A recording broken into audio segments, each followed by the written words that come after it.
Thank you. Great. Okay, guys. Joaquin, thank you very much for coming tonight. I'll just start the session now. Welcome everybody on Zoom and welcome everyone in the bunker. So welcome to Samui Real Session 170. Yep, 170. We've been doing this group, Joaquin, for about 3.5 years now, since March 25th, 2021, in the height of COVID. At the beginning, or the height of COVID, we started this group.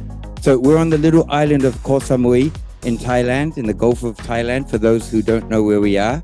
But we have a lot of new people online on Zoom tonight, I can see. So we started this group mainly of expat locals who are living on the island. And to date, we started with just 9 people. And then we have now about 680 people who have come through, literally, I mean, physically, who have come to one of the meetings in this meeting room that we affectionately call the bunker. Okay, so this bunker started, it was sand, banana trees and everything. And then we slowly built it up to enclose it as a room. I think we lost your camera. There we go. We got you back. Yeah. Okay, so it's just a bit of history about us. We cover a broad range of topics, geopolitics, you name it, ancient civilizations, energy, everything we cover. But obviously the focus in the last couple of months or the last year has been on geopolitics. Thus having you on, highly recommended by Matt, Eric, and Drago. It's a pleasure to have you here. So everybody, I just want to say welcome to session 170, and you know the rules. So we'll get straight into the session, shall we? So let's just start with a big hand for our speaker tonight. Okay, I'm sure you can see the hands moving, probably can't hear the clapping. Great applause. Okay, so I'm just going to introduce you on the topic tonight. So our speaker tonight, Joaquin. Is it Joaquin? Yes, yes. Okay, right, Spanish pronunciation. Okay, so our speaker tonight is Joaquin Flores, who's a Mexican-American geopolitical analyst and commentator, currently based in Belgrade. So Joaquin, he's a geopolitical social analyst and commentator, educated at California State University in Los Angeles, United States. He's currently based in Belgrade, Serbia, former Yugoslavia. And he runs the Center for Syncretic Studies, otherwise CSS. He's a researcher and writer for the Moscow-based Strategic Culture Foundation, and he's the former chief editor for the now shuttered Fort Russ News. So in his work, Joaquin is focused on a range of related subjects surrounding counterinsurgency, color revolutions, and political warfare, including information operations. He has come under ongoing and repeated official scrutiny from the U.S. State Department and Senate Select Committee on Intelligence surrounding Russiagate, the conflict in Ukraine, and COVID policy, and was recently detained in the US by the FBI and held for questioning relating to his work. That was just a few months ago with your family. Yes, right? yes. Right. Okay. So thank you very much for being here. I just want to say thank you to Awakening in Health, which is filming this and editing this. We have your permission to put it online and spread it yes. forward. Okay, and thank you everyone for joining tonight. So Joaquin, as I said before, if you can just do your talk 30 to 40 minutes, and then when you want me to play that clip, just give me a yell, and then I'll play that short clip for you. Great. Okay, fantastic. Great. So we're just going to darken the lights, and then the floor is yours. Thank you very much, and another big hand for Joaquin. Great. Thank you guys for having me, I guess, this evening for you, this afternoon over here in Belgrade. If at any time the audio isn't coming through how you'd like, just interrupt with that and we can fix it, I hope.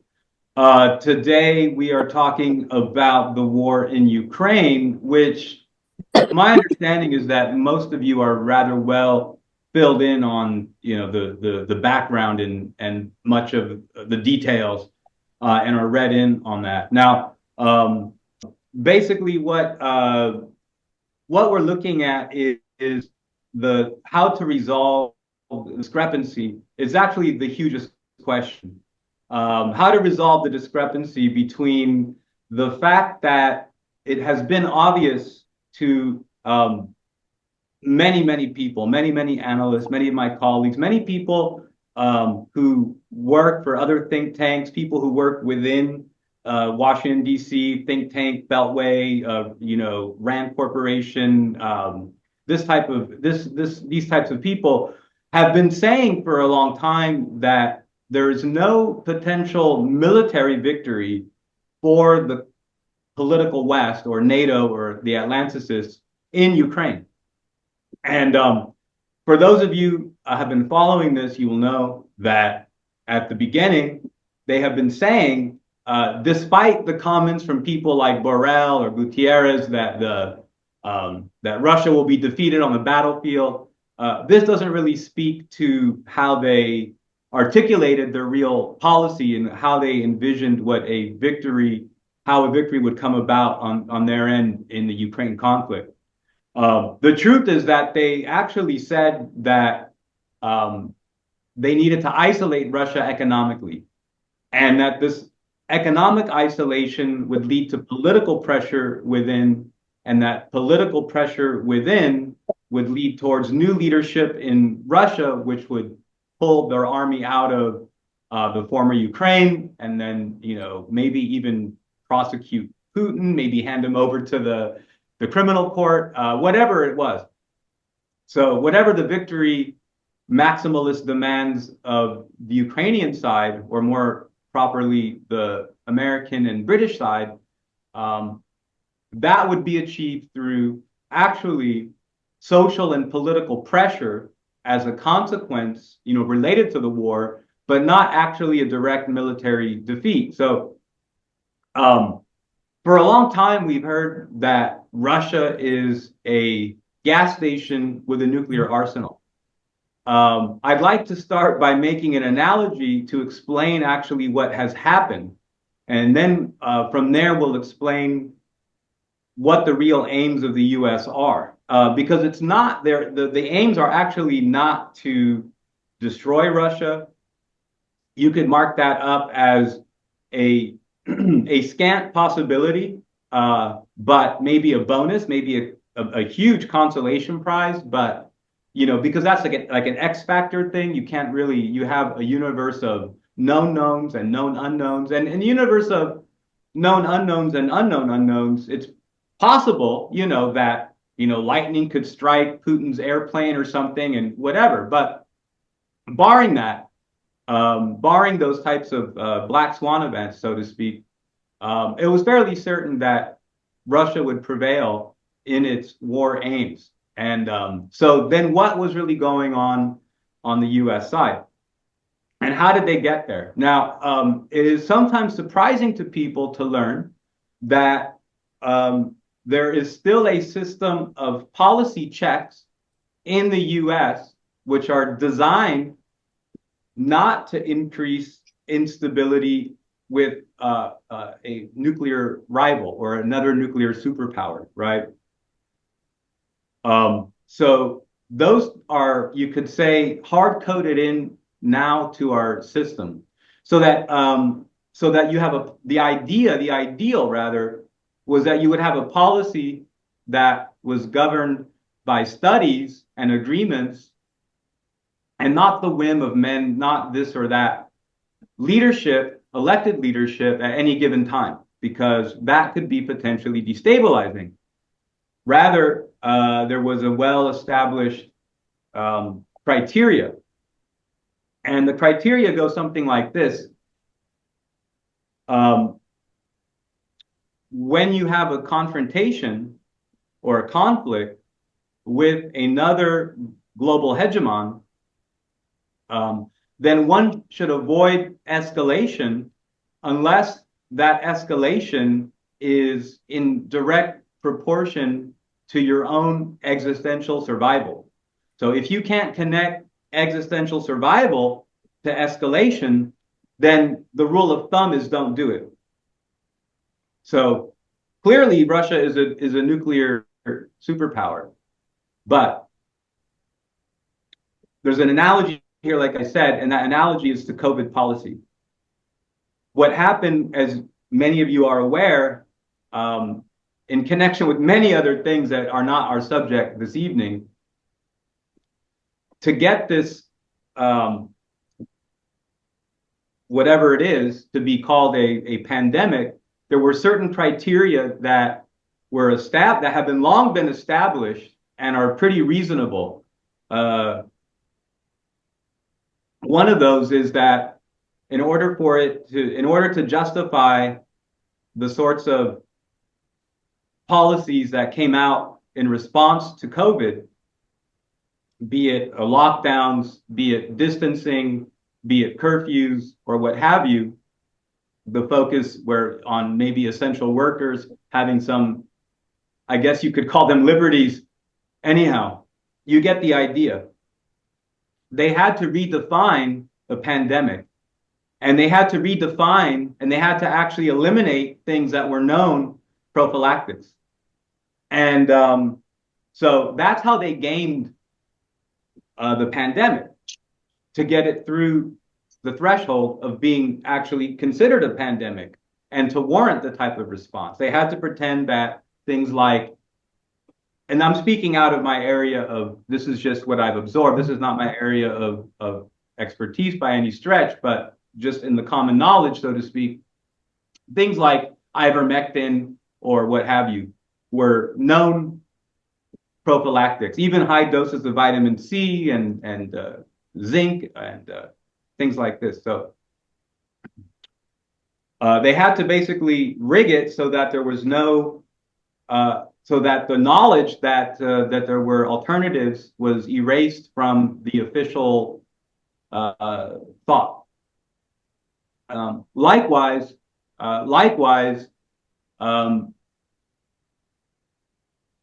what you have to understand with the war in Ukraine is that the U.S. has had very reasonable, long-term, long-established policies and red lines and guidelines and rails about how to approach and deal with another nuclear superpower. Now, up until the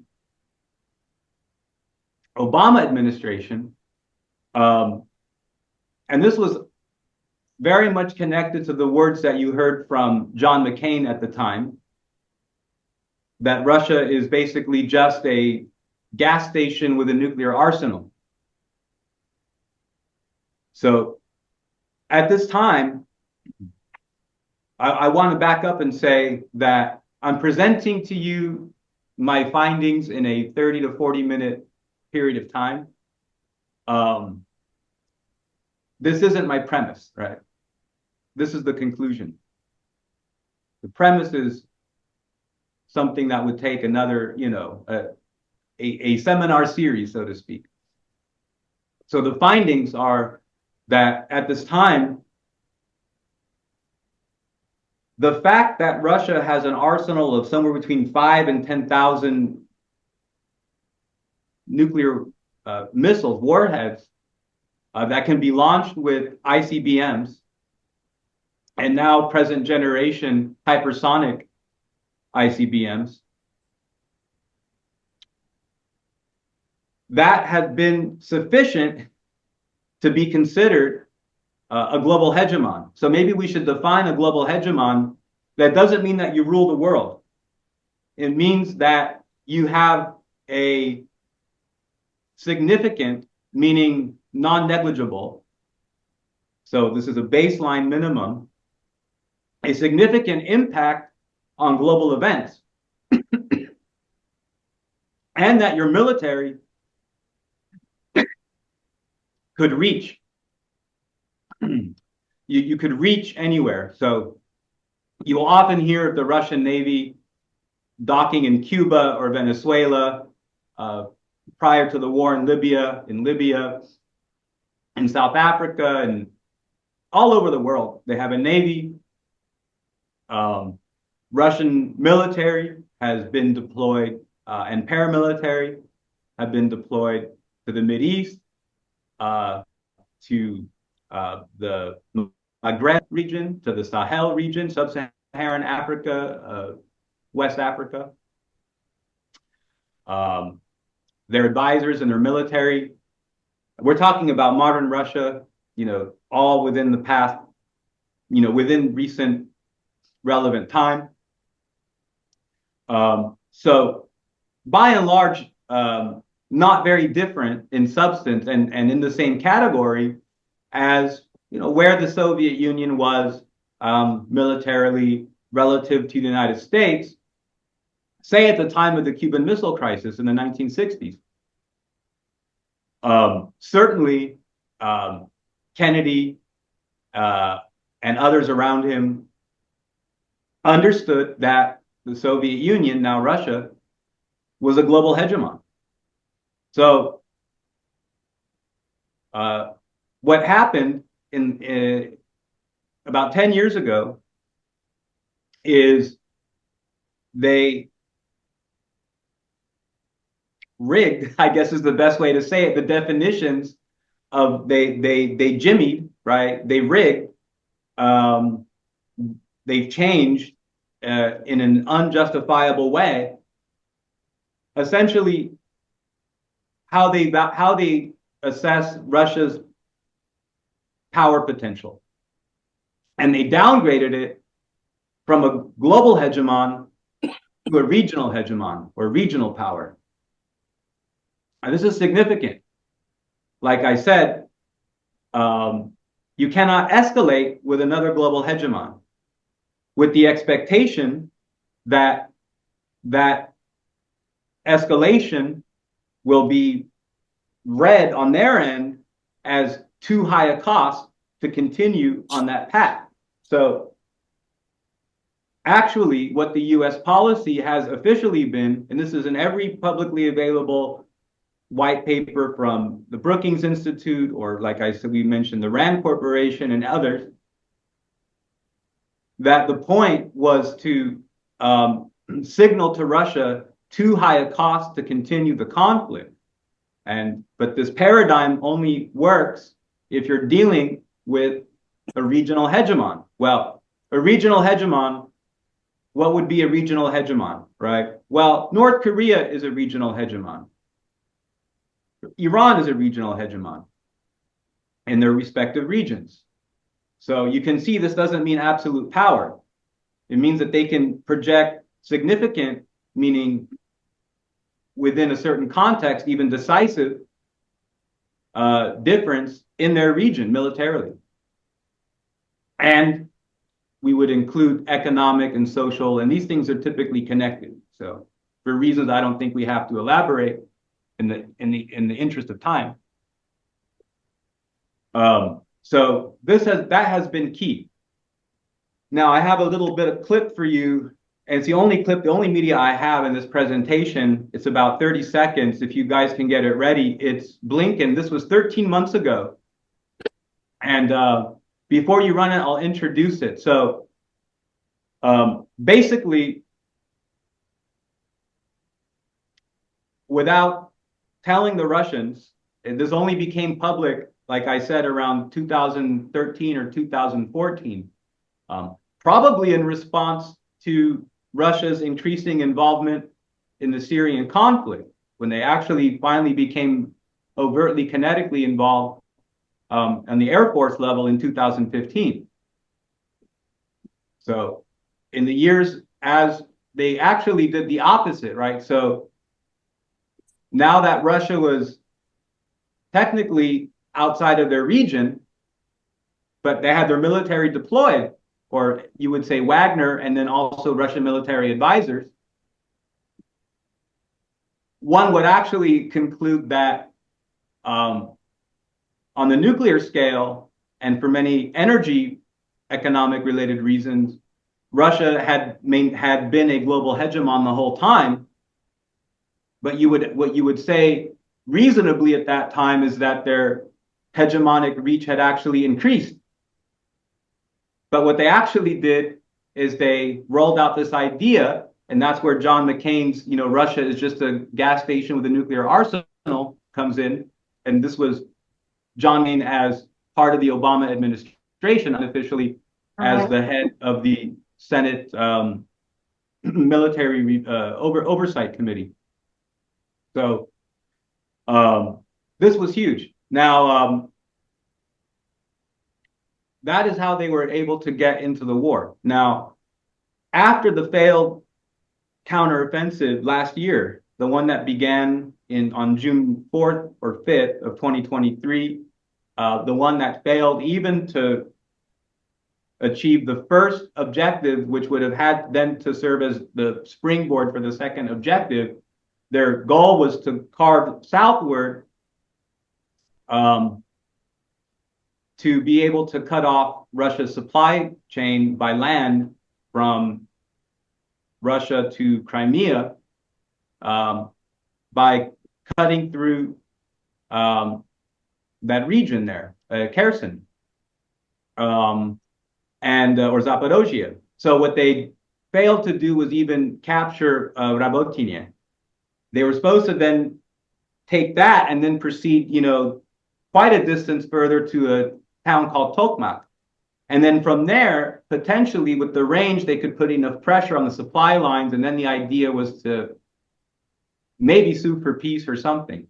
It's similar to this kind of Kursk thing that you're seeing right now, where they failed to capture the Kursk power plant. So in the aftermath of this, about 13 months ago, this is when we have Blinken make the following statement. So if you want to roll the reel. And the statement is critical. Okay, just give me one second. Yeah, for sure. I'll continue the setup, and then when it starts, I'll shut up. So he's saying that the world has changed now, that their assessments have changed, and that he's telling people that they've been wrong, and that this is not, here we go. What we are experiencing now is more than a test of the post-Cold War order. It's the end of it. And what brought us to this moment will be the subject of study and debate for decades to come.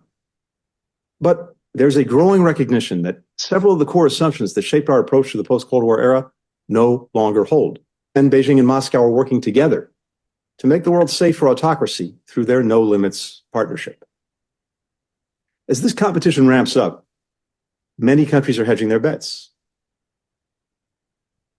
Okay, Right. that's it. That's the gist of it. So you heard it from him. So they had assumptions about what the period from 1991 until 2023 represented. And what you heard, what that means is what they were saying in the background there. This is not a, take it from me, but the background, the conclusion there to understand the context is that Russia had been considered a country that you could isolate economically through sanctions. That's what he was talking about with the China-Russia partnership. And secondly, that Russia is just a regional power. In other words, that escalation to signal too high a cost was the paradigm that Blinken is saying is over. In other words, what he just tacitly recognized is that Russia is a global hegemon, and our policy of escalation to signal high costs in order to get them to back down will not work. It's not a challenge to the post-Cold War era. It's the end of it. In other words, history will be writing about this, and then he goes on to say later in that geopolitical analysts and historians will be writing about exactly this period of time as the transition into a new period. Now, of course, they have to continue to talk their book, and they have to continue to think about things as they do in many ways, in many respects. But what I would implore you to gain or gather from that is the general point that he acknowledges what it is that I've been explaining. So that's where we are at. Now, the aim of the war in Ukraine, however, they actually knew all of this. This is just sort of like very similar to how on the news they recognize, oh, ivermectin actually had prophylactic properties, or, oh, there are negative vaccine reactions and there's injuries. Just like they recognize that, we all know that they knew that stuff before. And likewise, they knew that Russia was a global hegemon and that this strategy would not work. So the question is, why did they do it, right? That is our central thesis today. Like, why did they do it? Knowing that it wouldn't work. And of course, you'd be right. And most of your instincts are, well, it feeds the military industrial complex. And certainly that's like a part of it, right? I mean, that is definitely a part of it. But here are some things that I would like you to entertain. The first is that World War III has been ongoing since around the Korean War. It really just went from World War II, and they changed their entire concept of warfare from a war that's like a giant blitzkrieg that's over in 2 or 3 years into a longer form that takes decades and decades to unfold. And it became a global war. And in many ways, and look, I'm not going to, if someone wants to say, well, World War III hasn't started, I'm not going to argue that. This is just a conceptual framework, right?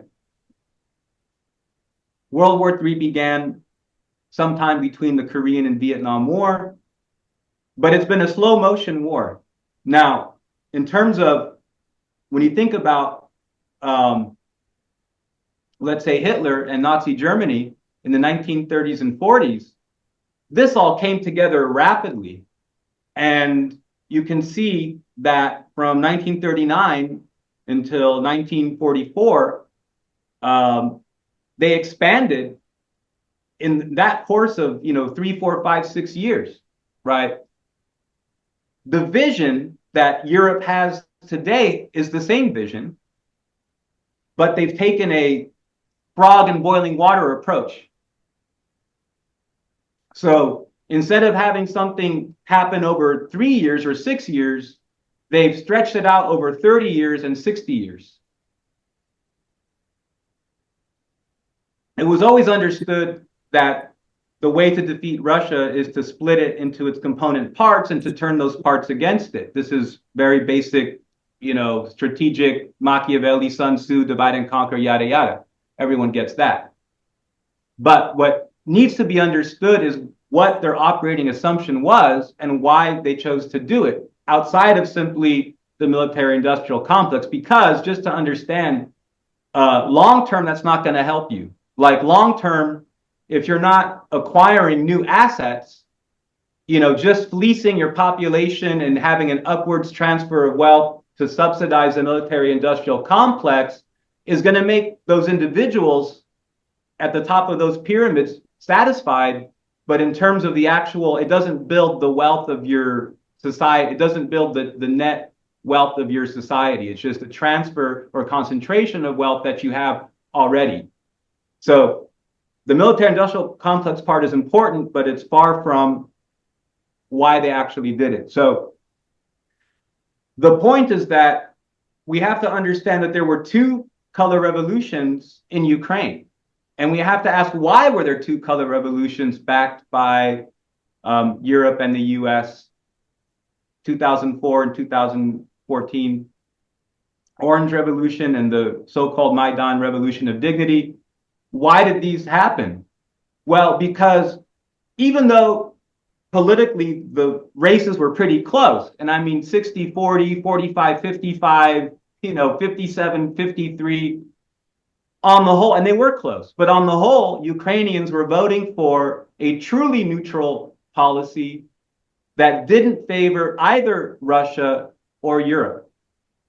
Now, the problem with that for the West is that if you're truly neutral and Russia, one of the countries, is on the rise, and the other bloc, you can call Europe a country in a sense, but an economic trading bloc, the EU, is clearly on the decline, then just by the natural gravitational pull, and this happens in historical cycles as well, where Russia kind of contracts and then expands and contracts and expands, Russia is in a historical period of natural expansion, sort of like biological organism, right?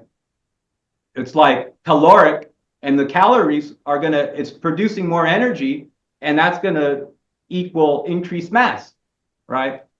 So the natural gravitational pull for historical, cultural, linguistic, strategic, I mean, any way you look at it is, and politically, clearly, that's why there were 2 color revolutions against that trend, is that Ukraine rejoins Russia.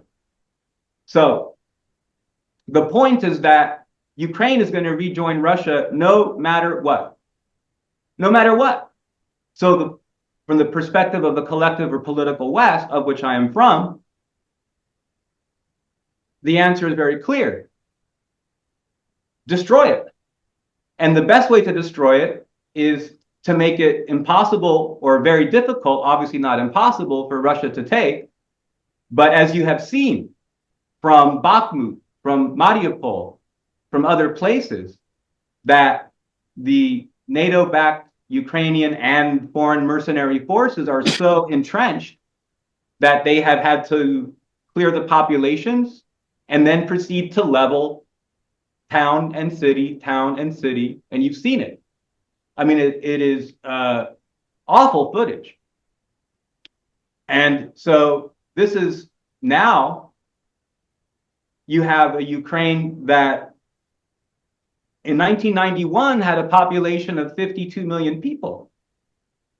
And in this slow motion war that has been happening, which only got into the kinetic phase in 2014, right? But the population of Ukraine, mostly you could chalk this up for neoliberalism, austerity, and a bad economy, high corruption in Ukraine. It's highest corruption index perhaps in the world, highest human trafficking index, or one of the highest human trafficking, drug trafficking. It's a mafia state. It has been. People like Klitschko and Yanukovych, Yushchenko, all of these people were oligarchs in different ways, regardless of which way their politics went.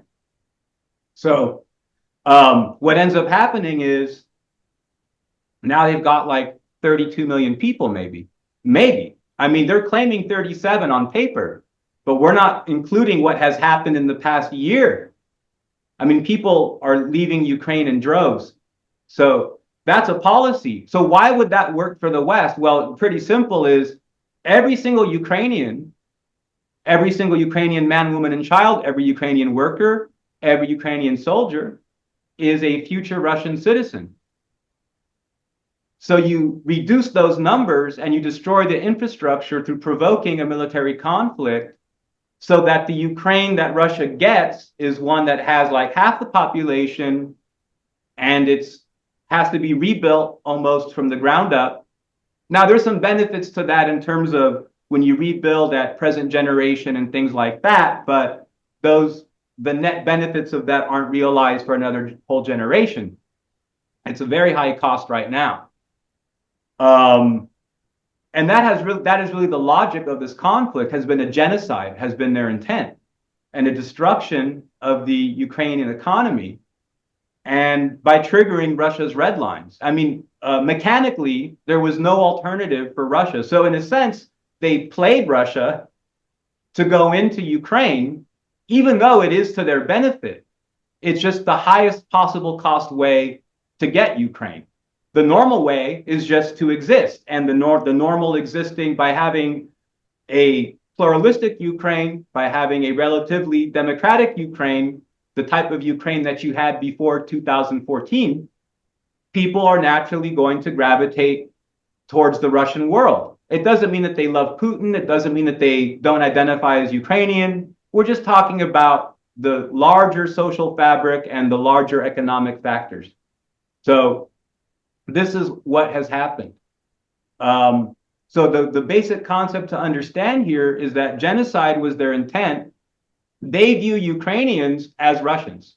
They don't view Ukrainians as their friends. I'm talking about the collective West. They don't view Ukrainians as their allies. They're cannon fodder, but it's not towards some other goal. They're cannon fodder for the point of being cannon fodder, because if they're 6 feet underground, they're not future Russian citizens. So you have the slow motion war concept, and you've got the destruction of Ukraine concept. And now in conclusion, I will explain the last part, and this will take me just 5 minutes, and then I'll open to questions for the remaining 45 minutes. The best way to put this is that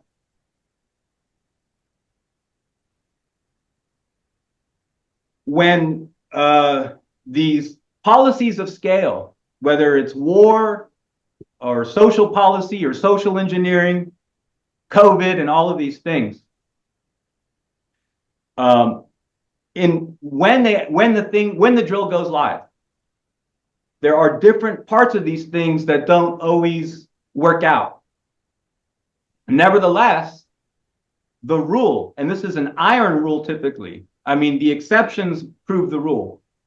They stay the course with all the other component pieces. And it's a complex, for those of you who have a background in contingency planning, or if you've worked somewhere or you've managed a place or owned a place, and you know that you can't talk about maybe the chance that a merger or acquisition is going to go bad because people underneath you will flee.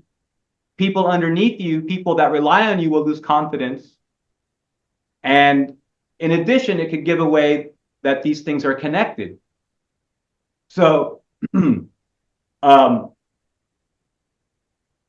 my conclusion, my finding, this is not a premise, this is a conclusion I'm presenting to you.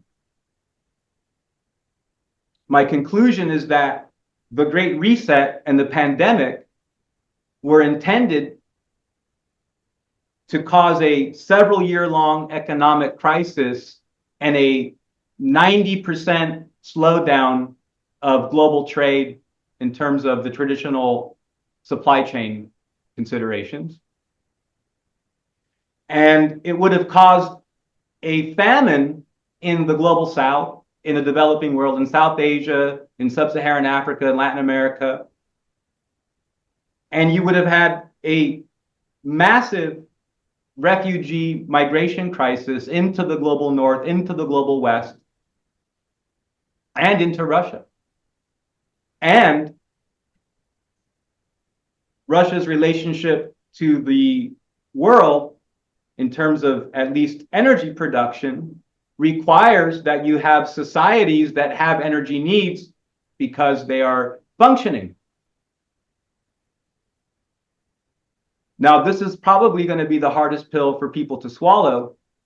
And I had difficulty with it too, but I had to look at the data and I had to look at the logic and I had to come to the conclusion that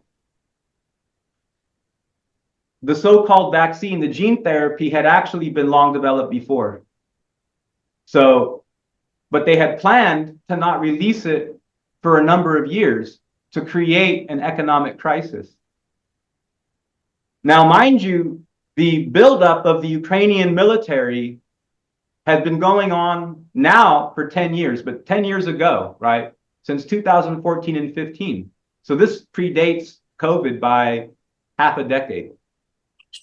Now, the idea, my conclusion is and what my finding is that they had wanted there to be a global economic meltdown that has not happened. I mean, it's not a good situation that we're in, but understand how much worse it could have been had the pre-designed and highly toxic gene therapy not been released when it was. Remember that the US government, which the powers that be considered actually to be at the executive branch level, I'm saying, the powers that be considered that to be an anomaly or an insurgent or a problem. The executive branch at that time went to war with the so-called vaccine manufacturers and forced them into a program to release this dangerous and deadly gene therapy within months instead of years. Now, the consequence of that is that once a prophylactic or that was approved in the form of the vaccine, so-called, they no longer had the red line or mechanism to justify the lockdowns and all of these things. So now understand that had that not happened, we still would have had the war in Ukraine that we're having now.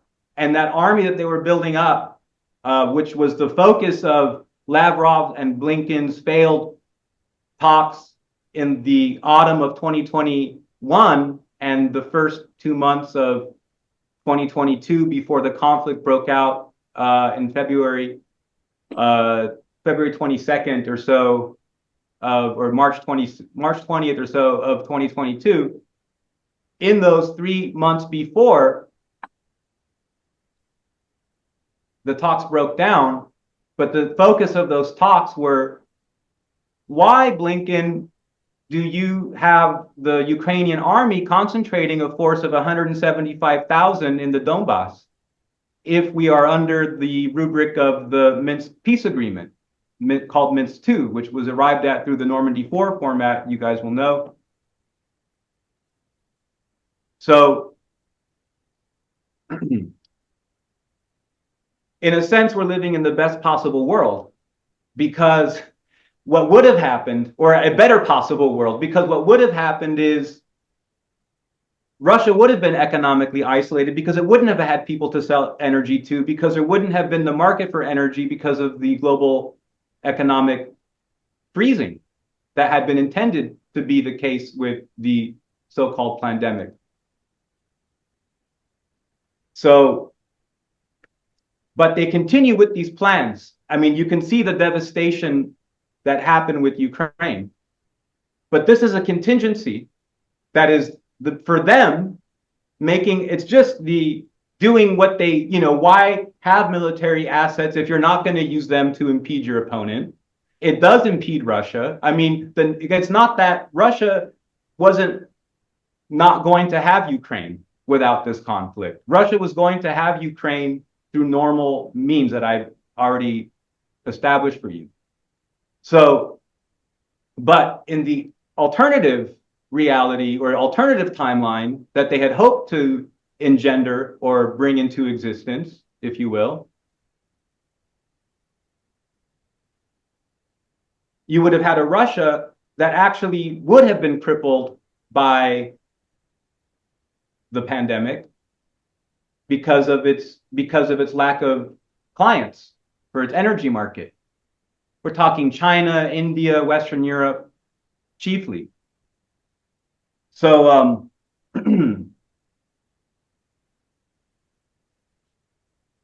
that's the main idea that I would get across there. I mean, this is, so you have now the slow motion war, you have the destruction of Ukraine as the point of it, the genocide of Ukrainians as the point of it, to make it a high cost of Russian acquisition of Ukraine. And then you have how the pandemic, in my view, was intended to actually make this a totally different picture than the one that we do have. So thank you for your consideration this evening. I'm now open for questions. Yes. Yeah. Thank you so much. Thank you, Joaquin. Lights. Thank you, guys. Thank you. Take my glasses off. So just to, if I understood correctly, you're saying the collective West deliberately had a view of Russia not as a global hegemon, but as a regional power, and that was deliberate, correct? Okay. Right. And you're saying, I'm sorry, I'm just gonna summarize here.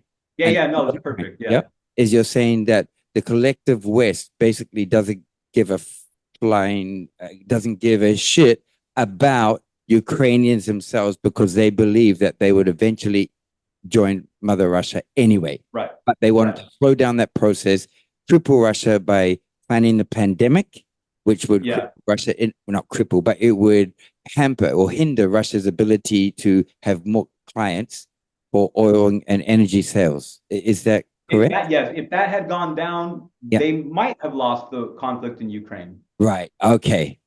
Good. I'm glad I understood it. Fantastic. Okay. Thank you. I'm just going to take some questions first from the bunker. Any questions here first?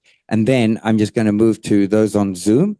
Can I just stress here to everybody, please, a question is a question and not a long-winded statement, because we have a few extra Zoomers online tonight. So just so that we all get home tonight.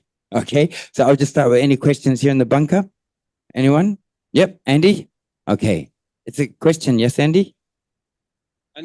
Andy, Mike, a question? Okay, thanks. Okay, well, and I'd like to exactly know who they are, because if you want to attribute certain things, let's say COVID, for example, and we all agree that this was completely blown out of all proportion.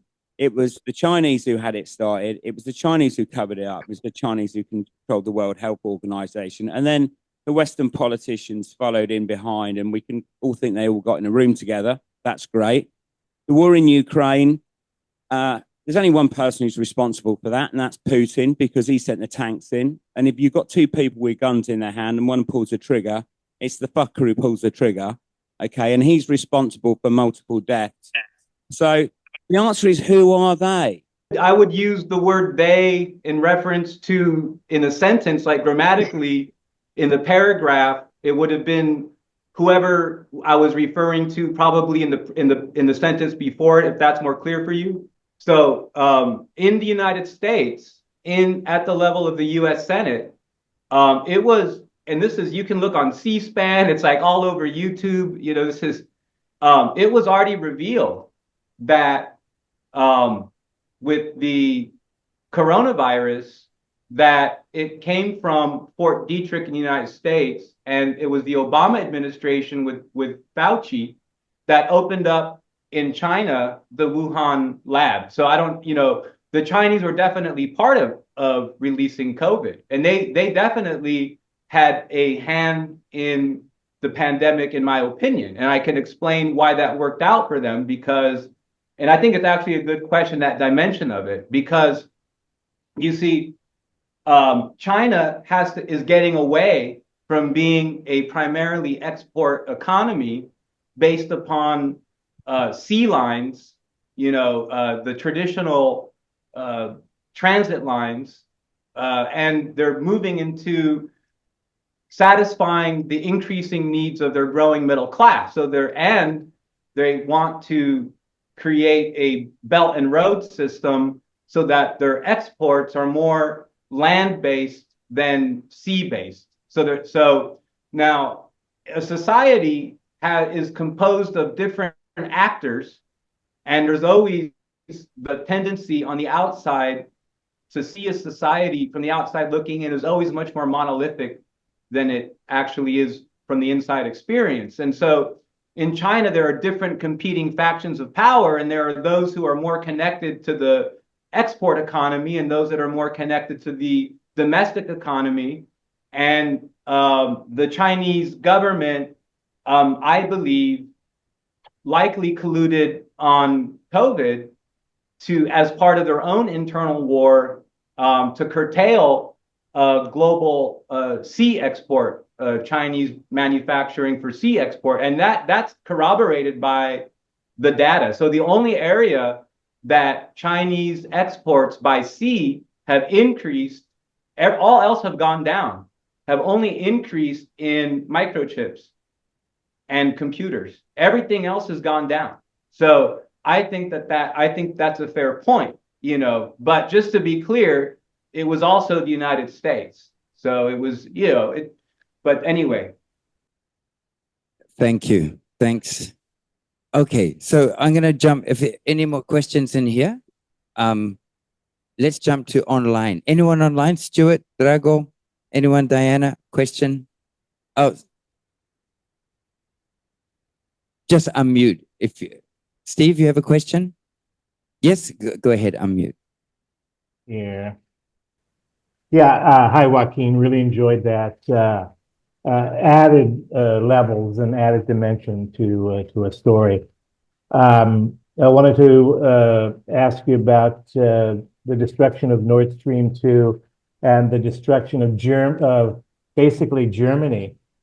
Does that tie in? Can you address that? Yes, that's a huge factor, and I'm glad that you raised it. I just didn't have time to include it in my presentation, but in connection with the war in Ukraine, besides making the eventual acquisition of Ukraine by Russia higher cost, they've also wanted to ruin many parts of the productive economy of Germany, and by extension, the European Union. So as a consequence, there's a saying in politics, there are no accidents. And if you're seeing something, it doesn't mean that it's exactly what was intended, but you have to discover how this connects to an intentional plan. either in total form or half-baked form or something, right? Because things don't always succeed. So this is a very good point. Now, the aim of the U.S., so ever since the end of World War II, Western Europe the economy is destroyed, and the U.S. is largely involved in the rebuilding of Europe. But they don't do so, purely, from the goodness of their heart, let's say, but they're actually owning the European economy. Now, in the 1960s, 760. You've got the creation of these energy pipelines, gas pipelines from Russia. The Brotherhood and Unity pipelines are built through, and they connect to Western Europe. And Western Europe has actually been developing on Soviet and then Russian gas for a number of generations. This is not a recent development. So cutting Europe off from Russian energy, what has that done to the German economy? Well, for the past 8 to 12 quarters, it has put the price of German energy among G7 countries, right? Germany pays between 1.5 to 2 times the median price for energy among G7 countries. So that is leading to the destruction and lack of fungibility of the European economy. We're talking about the physical economy. So you can always, through the service economy, can disguise aspects of that, and the way that accounting principles in Europe and the US work with how these things are considered. I mean, you have debt-driven GDP. You have these phenomenon that can conceal what's actually going on with the physical economy until the bubble, pops, so to speak, and then you have a correction or crash.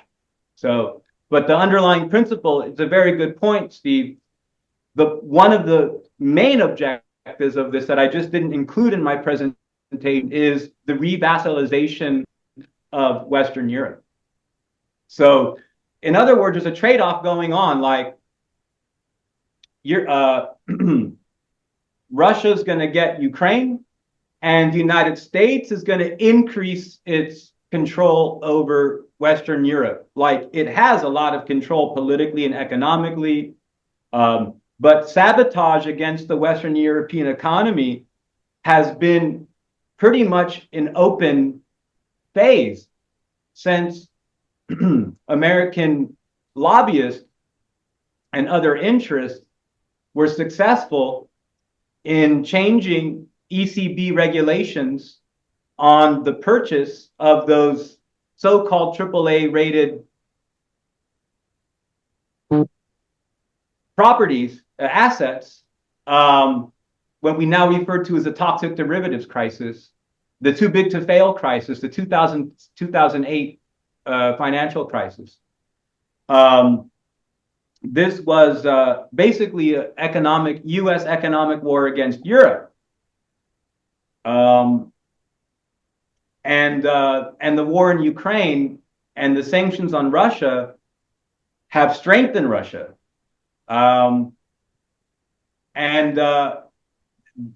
Whether this is an actual thing or not is yet to be seen. But I mean, it even opens up the possibility that, the U.S. and Russia have a backline where this is understood. I mean, it's possible. It can't be ruled out. But that's a more complicated question. But what is very clear is that the U.S.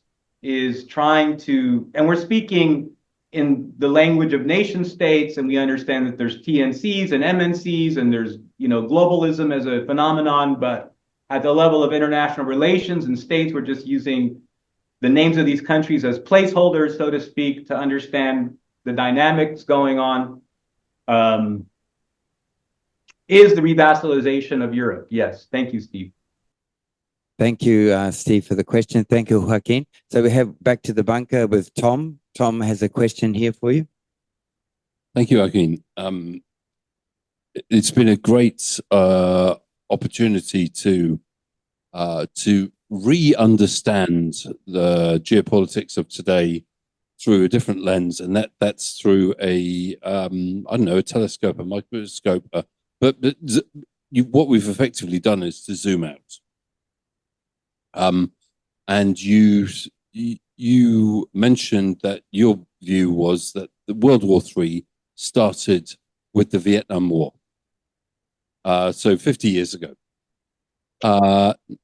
This may be a difficult question, but I'm sure you'll have a view.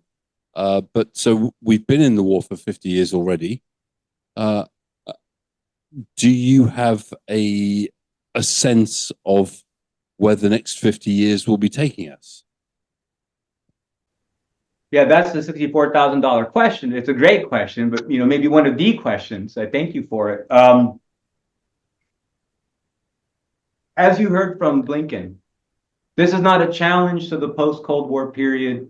This is the end of it.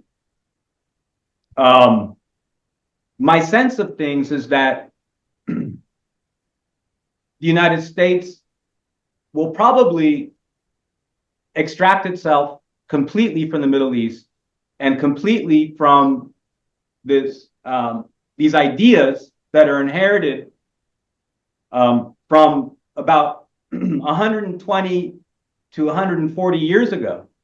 Let me back up by saying that the generals and decision makers in World War II were men that were born in the 1870s and 1880s. To think in terms of how time works, and to quote Kamala Harris, the passage of time. But to meditate on the passage of time. But no, it's a real thing. I mean, think about, they were born in the 18th, so they had these ideas about the world. And in my field, we have figures like Mackinder and Reich and Speakman or Spikeman. And they have these ideas, theories of heartland, that would be Mackinder, and then rimland is part of Mackinder's, is a response or a development of Mackinder's theory by Speakman. And Speakman is the one responsible for why we have today this idea that you need to create a cordon sanitaire, so to speak. Okay, so you've got basically this idea that Russia is the main problem on planet Earth, has been an idea that the British were developing through, I mean, you had, of course, the great power rivalries of the 19th century, you had the Crimean War, et cetera, et cetera.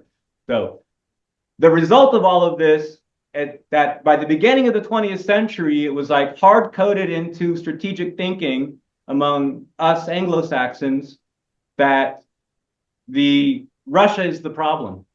And there's a certain inertia and irrationality that can even emerge because of, well, I'll give you an example. You've got like these organizations that are dedicated to eradicating breast cancer, right? But you know that they're like billion-dollar charities, you know. I mean, they're doing good work, don't get me wrong, but one day they will cure breast cancer. But you're still going to have this organization that has the fundraising mechanism, that has all of these things. So they kind of take on a life of their own. And a lot of these think tanks and a lot of this thinking is connected to the organizational, it's almost like an AI, you know, but it's the organizational inertia of the Cold War and the 19th century view of Russia. So in the next 50 years, but in the next 10 years, and in the next 50 years as a trend, the United States is going to be merging with Latin America economically.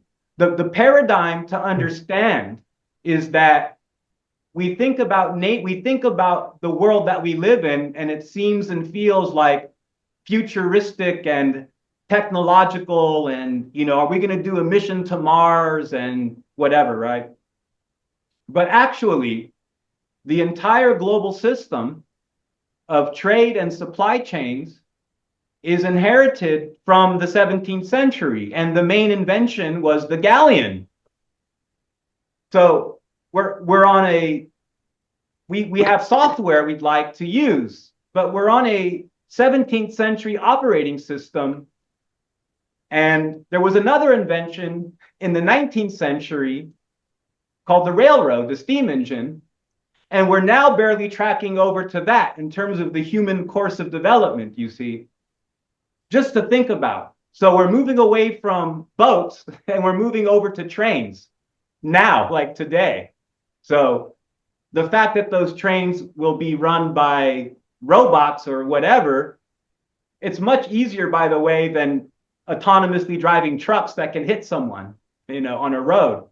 But rail and road are the contemporary model, and the speed and the rate of travel, right, is a factor of things like just-in-time production. Anyway, the conclusion is that as a land, the United States will transform from being a sea power in my field that is called a thalassocratic power and become a telluric power or land power, basically updating ourselves to the 19th century and getting away from the 17th century hardware that we've been operating on, let's say. So we're getting there. But I see the United States merging with Latin America. That's not just coming from left field, or, that's not a pulled from ass assessment, mind you. These are my conclusions, not my premises. There's tons of academic and news literature out there that only confirms that, from the reconfiguration of the US Marine Corps, design is being redesigned, smaller, much leaner, much meaner, only to deploy and to only deploy along coastal missions in the Americas. So basically you're going to see a huge move away from sea trade. It's just too costly. It's just too slow. The security is too expensive. I mean, look at just with the conflict in Ukraine and the insurance binders for boats entering into the Black Sea, continues to go up. It goes down sometimes when there's an agreement, but the minute there's not one, it goes back up. So that's what the so-called grain agreement was designed to help with, was the spiraling costs of the insurance. But it's also very slow. I mean, if you look at the speed that these transcontinental ships travel at versus something like rail, and the thing about rail is that it's, backwards compatible, and you could have newer trains on older, you can have faster and newer trains on reasonably older rail. I mean, the list goes on and on. I won't belabor all the points for you now, but you can understand, in answer to your question, like 50 years from now, you are going to have almost zero oceanic trade. Thank you. Oh, thanks, Tom, for the question. Thank you, Joaquin. I think we have just one more question from the bunker from Dennis. Yep. And then I will go to one from Eric online. Very great presentation. And I hadn't really considered before the idea that the other side, whoever they are, actually are intent on the destruction of Ukraine. I think it's a very well-made argument by you. So well done for that. So if we're presuming that again, this ambiguous they, whether it's this, proportion of power in Israel, whether it's China, whether it's backed by the oligarchs, whether it's backed by the technocrats, there is definitely one side that's against humanity. Is there anybody, in your opinion, that is on a macro scale that is kind of obvious, or any group or any faction that you would say is kind of fighting the good fight for us, that is obviously kind of on the scene in front of us? And hopefully that question made some sense. Yeah, no, it's a great question. I don't look anywhere except really at the grassroots level. I believe that most of the great things that happen and the good things that happen come from people at the place that they live, joining hands with their neighbors around the real concrete issues that affect their lives. And I think the massive pushback against the pandemic was a great example of that. So I think that the good guys are the people that we need to become if we aren't already, you know. On the global scale, I'm a realist. I think that the machinations of the great states are better characterized along more Machiavellian lines than in terms of like good versus evil. But that doesn't mean that good doesn't come out of it, you see. It's just, you know, a secondary consideration. But I would say that there are differences in culture, though, that are like, you can look at the similarities. I mean, China, Russia, the United States, Great Britain, you know, they have wealthy and powerful people that are like a class in and of their own, and they have tremendous power. And they want more. But that doesn't tell the whole story. There are differences that appear kind of beneath the surface. Like if you think of the whole picture as like an iceberg, we're often just examining the tip of the iceberg, but under that sea level is a whole body of culture and difference. And I think that a lot of the cultural changes in the West since the 1960s have been a mixed bag. I mean, there's some good things for sure. We can't mistake our, you know, and rule that out. But there's been costs with that. And I think an agenda as well that's been smuggled in. And, you know, in a way, we've been brave in the West. We've been the experimental guinea pigs.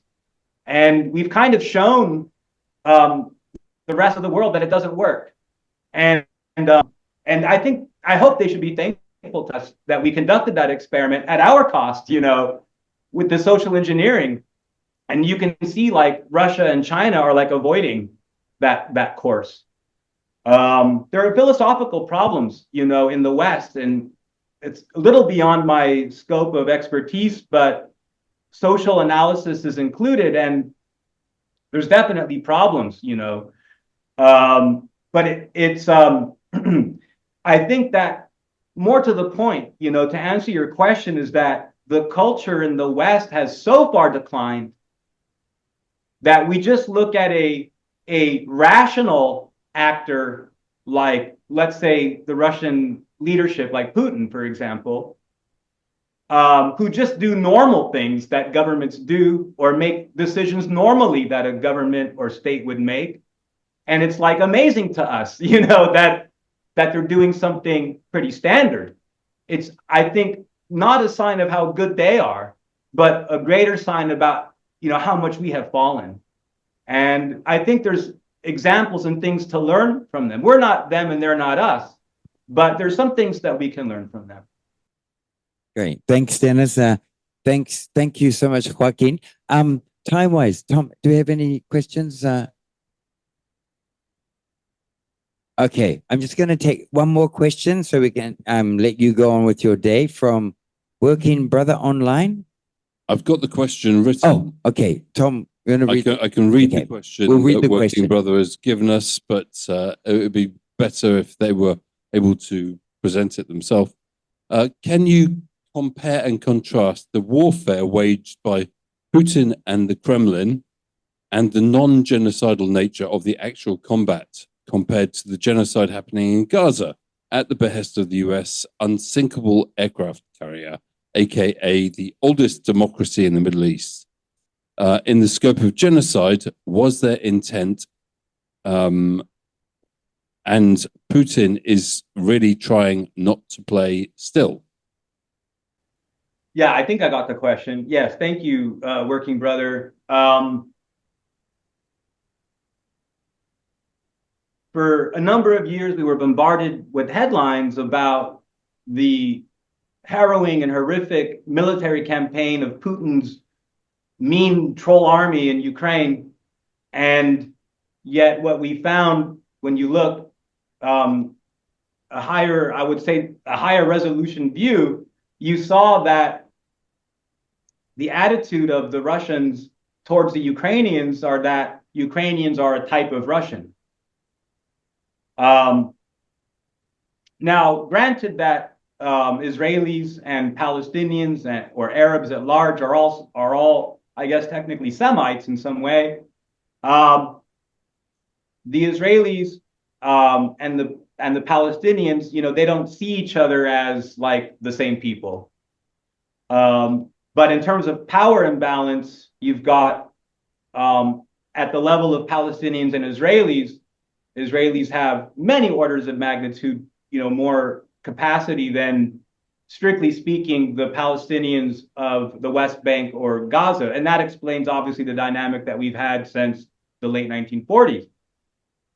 So one of the striking things that you saw in the war in Ukraine was the exorbitant amount of attention, and I would even say care, taken to remove civilians, to provide, and this is something which at the best of times in that conflict, that both the Ukrainians and the Russians worked together to facilitate the exit of civilians from where the fighting was going to be taking place, before it took place. There are other examples, unfortunately, of the Ukrainian army, probably the more ideological groups and battalions that are, generally speaking, and I don't use this word lightly, and I don't think people disagree with me, are Nazis or something, but they are actually Nazis or neo-Nazis, if you would. They didn't allow civilians to leave precisely so that you would create these humanitarian crises that could be exploited for media purposes, propaganda purposes, if you would. The total number of Ukrainian civilians that have been killed in a war that's going to go on 3 years, and the total number of civilians is, I think, less than 1/70th of what you have seen in just 1 year and 1 week in Gaza. In other words, the IDF has paid no consideration, and that's not my opinion. This is just 1 + 1 = 2. I mean, I don't know how else to conclude. Maybe others have a different opinion, but the math seems to be pretty clear that between 40 and 70,000 Palestinian civilians have been killed in Gaza as a result of the IAF campaign in Gaza, which means that they didn't allow people to leave, at the very least. I mean, if you want to speculate that they were targeted, or you want to get into the history of that, is another question. I think there's evidence of that, but I don't think that has to be established to establish that they certainly just didn't care whether people were there or not. And that has led to between 50 and 70 times more casualties. And mind you, 80% of that figure that I cited was achieved, in the sense that genocide is an achievement, in the first 3 or 4 months of that. Basically, by January of this year, you had 80% of those people killed. So these are conflicts that are being waged differently, and we can really see that on the one hand, you can see, in a strange way, as horrifying as it is now with like drones and like these giant robotic insects that hunt the soldiers down. I mean, it's pretty crazy. Definitely, we are in the period of 5th generation warfare when you consider drones and hypersonic missiles combined. But you can see that it's possible, at least within the rubric of a civil war, where one side sees the other side as an extension of themselves, that if you want to limit casualties tremendously, that you can. I mean, also mind you that Um, for every one Hamas fighter that Israel claims that they have killed, 5 civilians have been killed. Whereas in the conflict between, let's say, nominally Ukraine and Russia, to simplify things, if you take the Russian losses and the Ukrainian losses and add them together, you've got between 800,000 and 1 million killed. And that's with about 900 or 1,200 civilians having been killed. So you can see that this is a fraction compared to the multiplicity of deaths and the ratio of soldiers to civilians in the conflict that Israel is waging on Gaza, on Palestinians. So thank you for the question, Working Brother. Thank you so much, Working Brother, for the question. Thank you, Joaquin. I'd actually like to close it up now, just to make sure you can get on with your day. But it's been absolutely fascinating. I like a totally different perspective for me, and I'm sure for many in the bunker and online. So once again, thank you so much. Unless you have a last uplifting message of hope you'd like to impart. Yeah, well, again, I would just say that in the words of Zhirinovsky, whine less, think about plan for the worst, and when the worst doesn't happen, be happy. We are living in the best possible world, I believe. You can see what things could have gone much worse just in the past 3 or 4 years. I have been more than impressed. I've been amazed at how people have formed natural grassroots networks of communication and activism to push back against whatever this agenda is. Whatever it is, we might disagree on who's behind it or what's behind it, but that hasn't stopped people from joining forces to push back against it. While at the same time, technically speaking, we are closer to a global nuclear war than we have been since the Cuban Missile Crisis. We are seeing signs of life, and we are seeing not just signs of life, but we're seeing signs that cooler heads will prevail. And I even would refer to that Blinken statement as evidence that in the aftermath of their failed counteroffensive, that they had to, right-size their approach to reality. So I'm optimistic. I really am. And I've said that consistently. I've been saying that for the past 2 years. I've talked about that the Great Reset was not what it was meant to be. This war in Ukraine was part of that. And so with that piece not there, the war in Ukraine that we see is not what it was meant to be. And all of those are very positive developments that we must understand where we really are, relative to what could have been. So for those reasons, I'm very thankful and optimistic. Thank you. Thank you so much. Much appreciated. We love hearing these optimistic words. And it's great. So I'm going to post your information on our Telegram group. We just have a couple 100 people there and other groups. Can I ask how many on your New Resistance Telegram group? You have about 22,000. Yeah, around there. It's right? not stable, it goes up and down, but it's I'd say it's like on the decline generally, or middling around 22,000. It's just there's censorship. There's a lot of things going on, like Durov was arrested a couple years ago, or about a year and a half ago. Most of my American followers couldn't find the channel, or they were unsubscribed for some reason and they couldn't find it again. And it depended on whether they got that from the Apple Play Store or the Google Play Store, or if they had downloaded the app from the website. And now those differences are going away too. So I think even Telegram is at risk. But the channel is there. It's called New Resistance, @New Resistance. I'm regularly there posting, just other news I find or my own couple paragraphs of commentary, 10 or 20 times a day.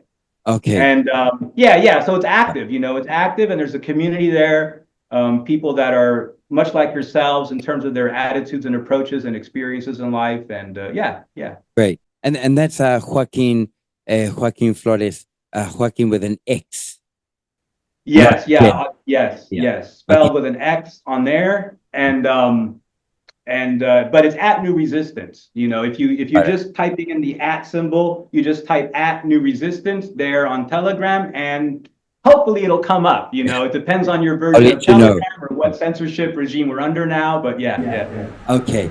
Well, wonderful. Thank you so much, and a big hand from everybody for Joaquin Flores. It's been a pleasure. Thank you very much, and enjoy the rest of your day. We'll stay in contact.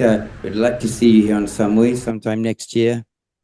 Thank you. We'll stay in contact. Thank you so much. Thank you, Joaquin. And thank you everyone on Zoom for tuning in tonight. Okay, good night.